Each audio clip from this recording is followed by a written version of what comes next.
going through the program in custody, but it means getting through the aftercare and everything else successfully. If you do all of that, then you're still on these deferred probations. You still don't have felony convictions on your record. This is, again, the opportunity of your lifetime right now for you to make the changes and do the right thing. If you don't, and you come back in here, then you are going to end up with 2 felony convictions, and you're going to end up going to TDC for up to 10 years in one case and state jail prison for up to 2 in that case. Do you understand? Yes, ma'am. Let me explain something else. I am also now making it a condition of your probation that you treat the staff and the correctional officers at our jail and at Safety and wherever you are with respect, and you follow all of the rules when you're incarcerated. That means if I get another incident report before you get to state jail, before you get to Safety, it's already a violation of your probation. They're going to let me know, and you're never even going to make it to Safety. You're going to be right back in here and looking at going to prison. Do you understand? Yes, ma'am. So the way you're talking to them at our jail, you cannot keep doing that. You cannot keep arguing. You can't keep fighting. You can't keep saying, F that, I don't care, things like that. Okay. And you're looking at me like you're confused, that maybe you didn't do these things, but this is what I have. Every time you act up, every time you tell someone, if you're going to send me out, just do it, F that, or whatever it is, that's disrespectful. Yes, ma'am. All right. They're just trying to go there and do their job every day. Hopefully someday that's what you want to do. Get out of jail, go to work, and not have somebody treating you like this when you're at your job. Right? Yes, ma'am. All right. So you'll sign some paperwork today for Safety, and okay, I guess just obviously by what I'm looking at, that seems, am I looking at the right thing? Dakota Chapman?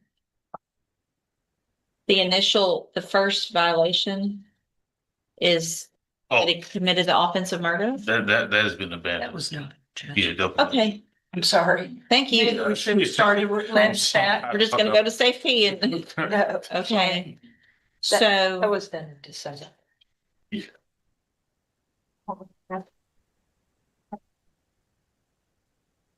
Here's.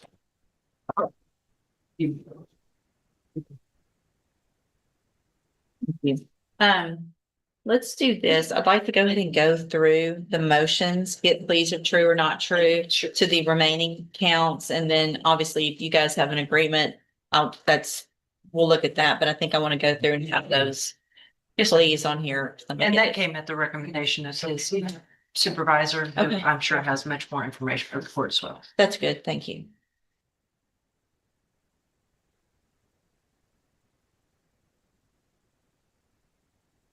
If you want to print this section, I'll just do the first one on here. All right. Will he waive the formal reading of the motion in each case? Mr. Chapman, in clause number 23, DCCR 1077, I have a motion to revoke your unadjudicated probation. This shows that you were placed on probation May 6th of 2024 for the offense of evading arrest or detention with the use of a vehicle, a 3rd-degree felony, and that was a 5-year deferred probation. Is that correct? Yes, ma'am. And then in clause number 23, DCCR 1078, I also have a motion to revoke your unadjudicated probation. This shows that you were placed on probation May 6th of 2024 for the offense of accident involving injury, a state jail felony, and that was a 5-year deferred probation. Is that also correct? Yes, ma'am. And so the state is going to abandon each case count 1, correct? Correct, Judge, based on the comments of the grand jury. So, Mr. Chapman, in each case, the motions allege you violated your probation. Count 2 in each case alleges that you failed to work faithfully at suitable employment and provide verification of that. And is that true or not true? True. Count 3 in each case alleges that you provided a urine sample March 12th of 2025 that tested positive for cocaine. Is that true or not true? Count 4 alleges that you provided a sample September 3rd of 2025 that tested positive for methamphetamines and amphetamines. Is that true? True. Count 5 in each case alleges that you admitted to your probation officer to using the illegal drug ecstasy December 3rd of 2025. Is that true or not True. true? I'm sorry. Count 6 alleges in each case that you were at a location other than your residence at approximately 1:53 a.m. December 21st of 2025. And is that true or not true? True. Count 7 in each case alleges that you failed to successfully complete the defensive driving course as ordered. Is that true or not true? True. Count 8 in each case alleges that you are behind in your court assessed fees. And is that true or not true? True. Did you enter your pleas of true in each case to counts 2 through 8 freely and voluntarily? And did you plead true to those counts because they're actually true? So it's my understanding, Mr. Chapman, that the recommendation is that I continue your probation and order you to enter and successfully complete the special needs safe P. Is that your understanding? Yes.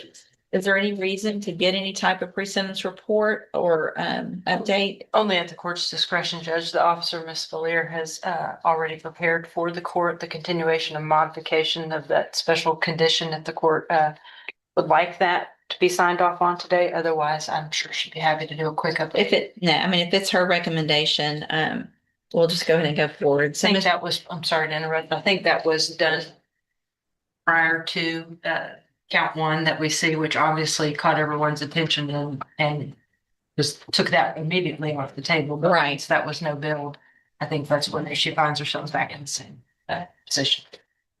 So, Mr. Chapman, you're getting your second chance today. Yes, ma'am. There's not going to be a third.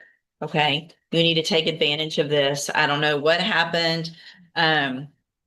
The night of December 21st to 25, obviously it was no build as far as the offense, but you were clearly somewhere you shouldn't have been doing some things you shouldn't have been doing, right? Yes. If you had been home during curfew, you never would have been charged with anything. There wouldn't have been any issue of whether or not you did anything, right? Yes, ma'am. So I want to make sure you understand if I go along with this and send you to safety, you're going to get some tools so that you can hopefully stop using drugs, do the right thing, live your life like the rest of us and not end up in prison. Do you understand all that? Yes, ma'am. All right. So at this time in each of your cases,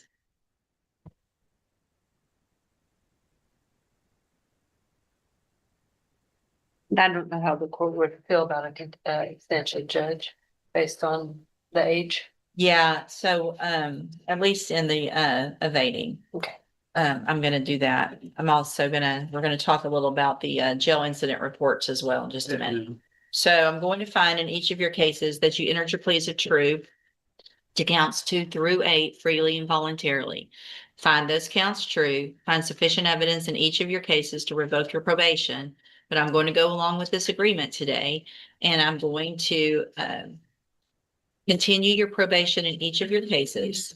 In clause number 23 DCCR 1077, I am going to extend your probation by 2 years.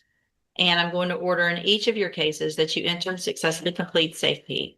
That obviously means, I think that's it as far as adding the condition.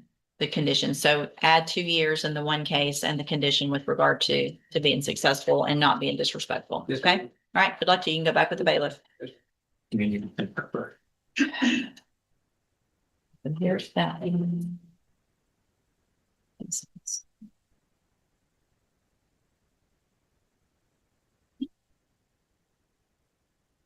Derek Corbin. Judge, on this one that I previously was evaluated for competency. He is competent.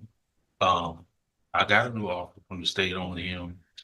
I was gonna ask him, let me sit him 1 week, so I got some family to talk to him. He's a little better, but it's still some issue. We'll reset Derek Corbin 1 week. 1 week.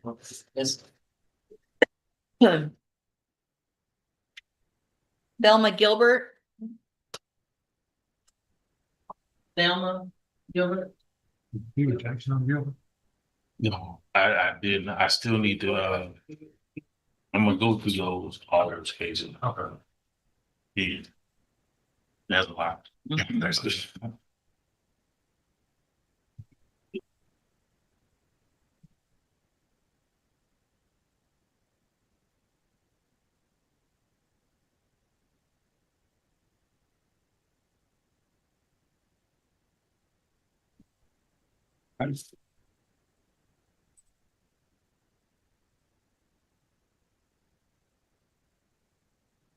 Good morning. Are you Thelma Gilbert? Yes, ma'am. And Ms. Gilbert, in cause number 26, DCCR 0502 is charged with credit debit card abuse. 26, DCCR 0503 charged with burglary of a habitation. 0504 charged with credit debit card abuse. 0505 charged with credit or debit card abuse. 0506 charged with credit or debit card abuse.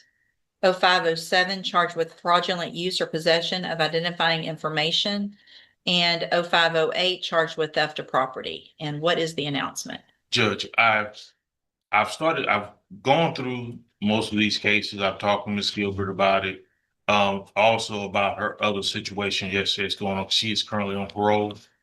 So there's a parole hold on dealing with her as well. I just need to finish up going through a little of some of that stuff. I haven't been on it that long, No, but and considering that the offer will be something substantial as far as Sure. the resolution, I just need a little time with it. all right, so I'm gonna just do a normal reset. That'll give Mr. Lewis time to get through everything and all of the discovery and all of your cases, go through that with you, and then we'll get an announcement at the next court date. Yes, ma'am. All right, you can go back with the bailiff. Thank you. So these are two different people, Tan Van Pham and Van Tam Pham, Yeah, and you got both of them? It's the same person. It's the same person, and that's the issue that I'm having. So Okay, we did have the same. Previously, there was a Thai Van Pham with similar cases. okay. He has pled and been sentenced and on his way. So all of these, 1, 2, 3, Seven. 4, 5, 6, 7 cases are the same person? Same person. Okay, Tan Van Pham, please. Pham. And for a while, we had them both on the same dockets, which And I was previously appointed on the. Some of first. them will just have the name flip, Van Pan instead of Tan Pan. Okay.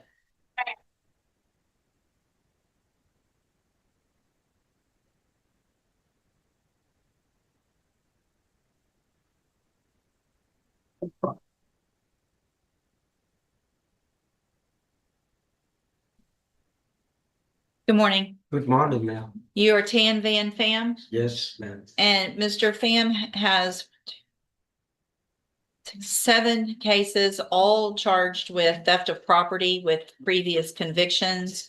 And what is the announcement? Judge, on this situation, he has several cases that he's charged with. We had another defendant that very similar situation, same name, that was on the same docket at one point. And it's questionable if some of these or the other person, to be honest with you, they're both actually from the same area of Port Arthur.